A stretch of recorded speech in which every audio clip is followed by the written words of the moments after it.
प्यारे दोस्तों, सादर अभिवादन। मैं हूं महेश कुमार वैद्य और आप देख रहे हैं एनजेपी हरियाणा।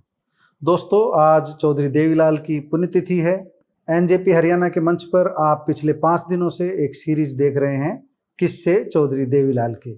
इस सीरीज की यह अंतिम कड़ी है। इस अंतिम कड़ी में हम आपको चौधरी देवीलाल के जीवन का आदि से अंत तक का पूरा सफरनामा समझाएंगे। दोस्तों, आप बहुत कुछ सुन चुके हैं अब तक। उनके पोते से रवि चौटाला से काफ़ी कुछ जानकारी आप सुन चुके हैं।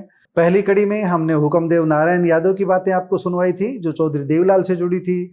दूसरी कड़ी में हमने कैप्टन अजय सिंह यादव के संस्मरण सुनवाए थे। तीसरी कड़ी में हमने वेद प्रकाश विद्रोही के और चौथी कड़ी में सतीश यादव के संस्मरण सुनवाए थे। पांचवी कड़ी में कल 24 सितंबर को हमने उनके पोते रवि चौटाला के संस्मरण आपको सुनवाए।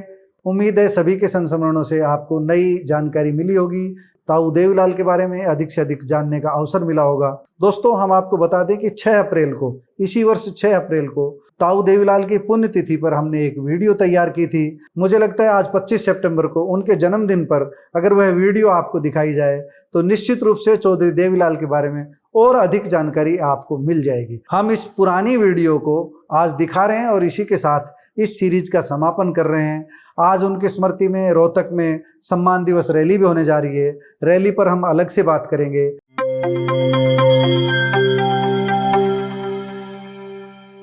दोस्तों, लोक लाज से लोक राज चलाने का उनका नारा आज भी प्रचलित है। इसी तरह उनका लगाया इंडियन नेशनल लोकदल रूपी पौधा अभी भी मौजूद है, लेकिन जिस पौधे को उन्होंने वटवृक्ष बनाने की सोची थी वह पूरा पेड़ भी नहीं बन पाया। इनेलो रूपी पेड़ की शाखा से निकली जननायक जनता पार्टी तो आज अपने अस्तित्व की लड़ाई ही लड़ रही है। एक समय था जब चौधरी देवीलाल ने एक साथ 3 लोकसभा क्षेत्रों से चुनाव लड़ा था, 2 जगह जीत हासिल की थी, लेकिन इस बड़े कद के नेता को कई बार हार का सामना भी करना पड़ा। 25 सितंबर 1914 को संयुक्त पंजाब के जिला सिरसा के गांव तेजाखेड़ा में मां सुगना देवी व पिता लेखराम सिहाग के घर जन्मे देवीलाल को खेती किसानी विरासत में मिली थी। उनके पिता लेखराम चौटाला गांव के बड़े जमींदार थे। उनके पास 2750 बीघा जमीन थी। संपन्न परिवार होने के बावजूद चौधरी देवीलाल पढ़ नहीं पाए अधिक। उनकी शिक्षा केवल 8वीं कक्षा तक हो पाई, लेकिन उनके अनुभव व संघर्ष ने उन्हें महान नेता बना दिया। देवीलाल के परिवार में राजनीति पहले से थी। उनसे पूर्व उनके बड़े भाई साहिब राम वर्ष 1938 और 1947 में हिसार से कांग्रेस के विधायक बन चुके थे। बाद में देवीलाल के 4 में से 3 बेटे प्रताप सिंह, ओम प्रकाश चौटाला व रणजीत सिंह भी राजनीति में आ गए। इसके बाद देवीलाल की तीसरी चौथी पीढ़ी भी राजनीति में सक्रिय हो गई, लेकिन देवीलाल जैसा कद और पद दूसरा कोई भी उनके वंश में नहीं पा सका। यह कहा जाता है कि स्वतंत्रता आंदोलन में भाग लेने के कारण ही देवीलाल अधिक नहीं पढ़ पाए। अन्य आंदोलनकारियों के साथ उन्हें भी जेल में डाल दिया गया था। सबसे पहले देवीलाल 8 अक्टूबर 1930 को हिसार की जेल में बंद किए गए, लेकिन संघर्ष उनकी रग रग में भरा हुआ था। उन्होंने हार नहीं मानी। वर्ष 1932 के आंदोलन में भाग लेने के कारण भी उन्हें दिल्ली के सदर थाने में रहना पड़ा। उनके जेल से जुड़े कई किस्से प्रचलित हैं। वर्ष 1938 में चौधरी देवीलाल को पहली बार अखिल भारतीय कांग्रेस कमेटी का प्रतिनिधि चुना गया, यानी कि उनकी राजनीति की शुरुआत कांग्रेस से हुई थी। मार्च 1938 में उनके बड़े भाई साहिब राम ने कांग्रेस की टिकट पर उपचुनाव जीता। पार्टी चौधरी देवीलाल को चुनाव लड़वाना चाहती थी, लेकिन वह चुनाव लड़ने के लिए जरूरी न्यूनतम 25 वर्ष की उम्र पूरी नहीं कर पा रहे थे। आप समझ सकते हैं, यानी उन्हें टिकट देने के लिए पार्टी तैयार थी। इसी कारण उनके भाई साहिब सिंह को टिकट दिया गया, क्योंकि उनकी उम्र देवीलाल की उम्र पूरी नहीं हुई थी। देवीलाल को 1942 के भारत छोड़ो आंदोलन में भाग लेने के लिए 2 वर्ष तक जेल में रहना पड़ा। अक्टूबर 1943 में उनकी रिहाई हुई। अगस्त 1944 में उन्हें व साहिब राम को कांग्रेस छोड़कर यूनियनिस्ट पार्टी में शामिल होने का निमंत्रण मिला, लेकिन समर्पित स्वतंत्रता सेनानी होने की बात कहकर उन्होंने कांग्रेस में ही बने रहने का फैसला लिया, यानी कि तब तक वह कांग्रेस के प्रति पूरी तरह वफादार थे। इस बीच वर्ष 1952 में देवीलाल ने सिरसा से चुनाव लड़ा और जीत हासिल करके पंजाब विधानसभा में पहुंचे। अगली बार फिर सिरसा से जीते और वर्ष 1956 में पंजाब कांग्रेस कमेटी के अध्यक्ष बने। इस बीच जब 1 नवंबर 1966 को हरियाणा अलग राज्य बना, तब देवीलाल हरियाणा के राजनीतिक हितों के लिए सक्रिय हो गए। जल्दी ही वह किसान नेता के रूप में पहचान बनाने में कामयाब रहे, लेकिन यहीं से चौधरी देवीलाल का कांग्रेस से टकराव शुरू हो गया। वर्ष 1968 में जब कांग्रेस ने उन्हें टिकट नहीं दी तो वह नाराज हो गए। जब कांग्रेस ने चौधरी बंशीलाल को चीफ मिनिस्टर बना दिया तो देवीलाल और भी अधिक नाराज हो गए। लेकिन कांग्रेस व बंसीलाल को देवीलाल के संघर्ष का पता था। चौधरी बंसीलाल ने इसीलिए उन्हें खुश रखने के लिए हरियाणा खादी बोर्ड की चेयरमैन की कुर्सी सौंप दी, लेकिन उनकी महत्वाकांक्षा बड़ी थी। वह चेयरमैन से बड़ा कुछ चाहते थे। उन्हें जल्दी ही बंसीलाल की दी हुई कुर्सी अखरने लगी और उन्होंने खादी बोर्ड के चेयरमैन की कुर्सी छोड़कर वर्ष 1971 में कांग्रेस को स्थायी रूप से अलविदा कह दिया। यहीं से देवीलाल की नई राजनीतिक पारी शुरू हुई। वर्ष 1972 के विधानसभा चुनाव में चौधरी देवीलाल ने तोसाम से बंसीलाल के खिलाफ व आदमपुर से चौधरी भजनलाल के खिलाफ चुनाव लड़ा। वह दोनों दिग्गजों के सामने चुनाव बेशक हार गए, मगर लीडर बन गए। वह अक्सर अपने बेटों, पोतों व कार्यकर्ताओं से ये कहते थे कि MP MLA बनना बड़ी बात नहीं है, नेता बनना बड़ी बात है। नेता बनना है तो बड़ों से टकराइए। वर्ष 1975 में जब इंदिरा गांधी ने आपातकाल की घोषणा की, तब देवीलाल भी 19 महीने जेल में रहे। जब 1977 में जनता पार्टी की लहर में हरियाणा विधानसभा के चुनाव हुए तो 90 में से 75 सीटों पर जनता पार्टी का कब्जा हो गया। आपातकाल के खिलाफ चल रही देवीलाल की आंधी में कांग्रेस को केवल 3 सीटें मिल पाई। देवीलाल भट्टू कलां से चुनाव जीतकर पहली बार हरियाणा के मुख्यमंत्री बने। मुख्यमंत्री बनते ही उन्होंने बदला लेने की भी ठानी। चौधरी बंसीलाल को न केवल हथकड़ी लगवाई, बल्कि उन्हें कोर्ट परिसर तक खुली जीप में भी ले जाया गया। लेकिन जल्दी ही देवीलाल की कुर्सी पर संकट आ गया। 2 वर्ष बाद उनकी अपनी ही पार्टी में बगावत शुरू हो गई। जनता पार्टी में चौधरी चरण सिंह व मोरारजी देसाई के 2 गुट बन गए। तब देवीलाल चरण सिंह के साथ और भजनलाल मोरारजी देसाई के साथ थे। मोरारजी देसाई की सह पर जब चौधरी देवीलाल के खिलाफ बगावत शुरू हुई, तब देवीलाल ने भी मोरारजी देसाई के खिलाफ मोर्चा खोल दिया। 28 जून 1979 को चौधरी देवीलाल को हटाकर भजनलाल हरियाणा के मुख्यमंत्री बन गए, लेकिन 28 जुलाई 1979 को मोरारजी देसाई की भी कुर्सी छिन गई। उनकी जगह चौधरी चरण सिंह प्रधानमंत्री बने। चरण सिंह ने सितंबर 1979 में लोकदल का गठन किया और चौधरी देवीलाल इसी लोकदल से जुड़ गए, यानी कि वह चरण सिंह के साथ चले गए। जब 1982 में हरियाणा विधानसभा के चुनाव हुए, तब लोकदल और नई पार्टी के रूप में सामने आई भारतीय जनता पार्टी ने मिलकर चुनाव लड़ा। लोकदल भाजपा गठबंधन 90 में से 37 सीटें जीती। कांग्रेस को 36 सीटों पर जीत मिली। दोनों ही बहुमत के आंकड़े यानी 46 के आंकड़े से दूर थे। 16 निर्दलीय विधायक निर्णायक भूमिका में आ गए। चाबी उन्हीं के हाथ में थी। तब तक केंद्र में इंदिरा गांधी की सरकार बन चुकी थी। अटल बिहारी वाजपेयी चाहते थे कि सबसे बड़े गठबंधन के आधार पर लोकदल की सरकार हरियाणा में बने।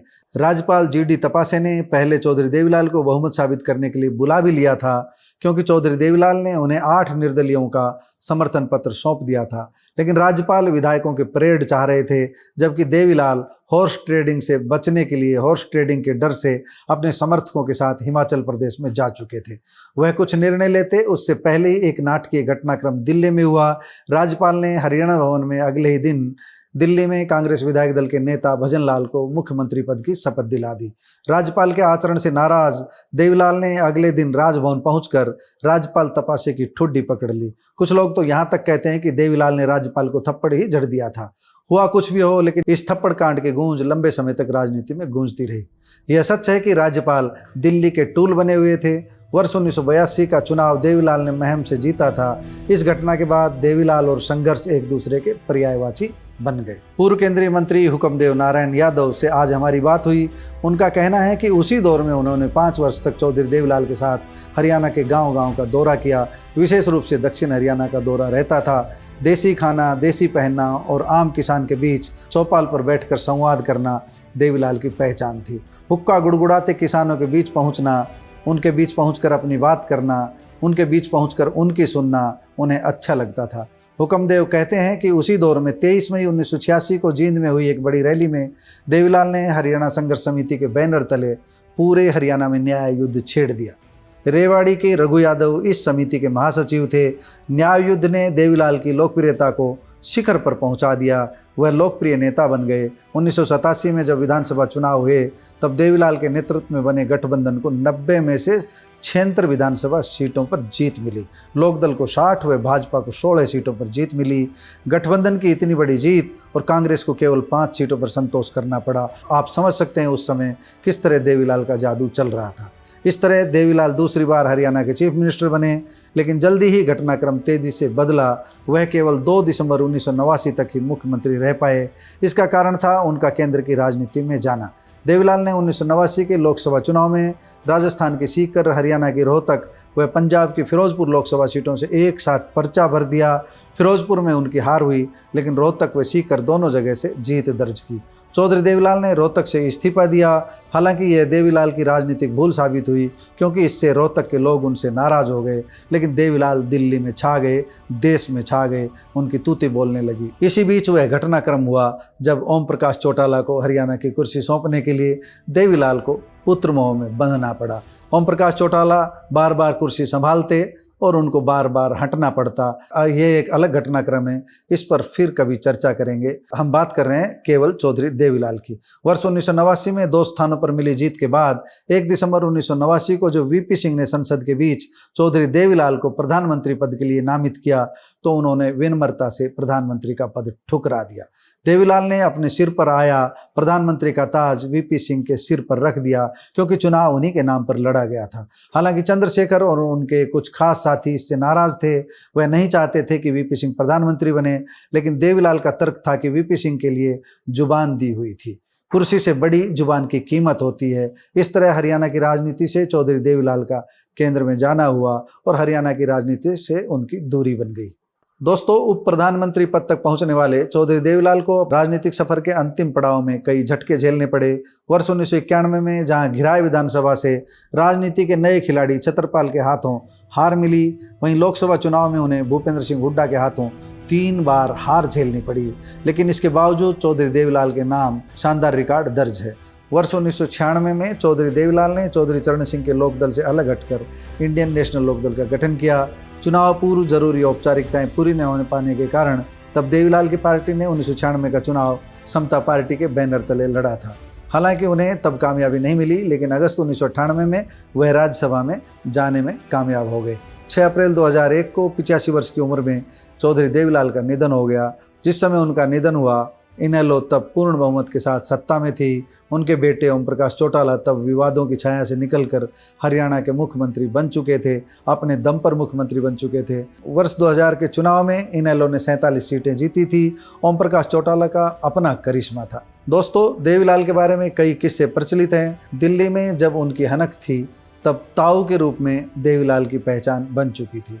यह ताऊ ही थे जिन्होंने लुटियंस जोन तक, दिल्ली के बड़े होटलों तक, 5 सितारा होटलों तक, क्लबों तक आम ग्रामीणों की पहुंच सुनिश्चित करवाई थी। दिल्ली को ग्रामीणों से दूर माना जाता था, लेकिन उन्होंने आम आदमी के लिए, गांव देहात के आदमी के लिए दिल्ली को निकट ला दिया था। देवीलाल जब सीकर से सांसद बने, तब एक दिन उन्होंने सीकर एक किसान के खेतों में ही हेलीकॉप्टर उतार दिया था। चौपर से उतरने के बाद ताऊ सीधे किसान की झोंपड़ी तक पहुंचे और छाछ पीने की इच्छा जाहिर की। आप समझ सकते हैं किसान कितना भावुक हुआ होगा। इस तरह केवल सीकर की घटना नहीं है, कई जगह चौधरी देवीलाल किसानों के बीच चले जाते थे और छाछ का आग्रह कर लेते थे। खेतों में छाछ पीने बैठ जाने वाले शख्स का नाम ही देवीलाल था। वही देवीलाल जिन्होंने राजनीति में कई कमाल दिखाए। देवीलाल ने लोक राज का नारा दिया, लेकिन उन्होंने परिवार के लोगों को राजनीति में आगे बढ़ाने के कारण आलोचना भी झेली। अगर निष्कर्ष की बात करें तो उनकी तारीफ का पलड़ा आलोचना के पलड़े से कहीं भारी है। अगर उनके बारे में पूरा सुनाएं तो कई ग्रंथ भर जाएंगे, लेकिन सार संक्षिप्त में आज इतना ही। दोस्तों, चौधरी देवीलाल की जयंती पर यह सीरीज आपको कैसी लगी? ये सीरीज की अंतिम किस्त थी। आप कमेंट बॉक्स में जाकर अपनी राय जरूर दीजिएगा। धन्यवाद, नमस्कार।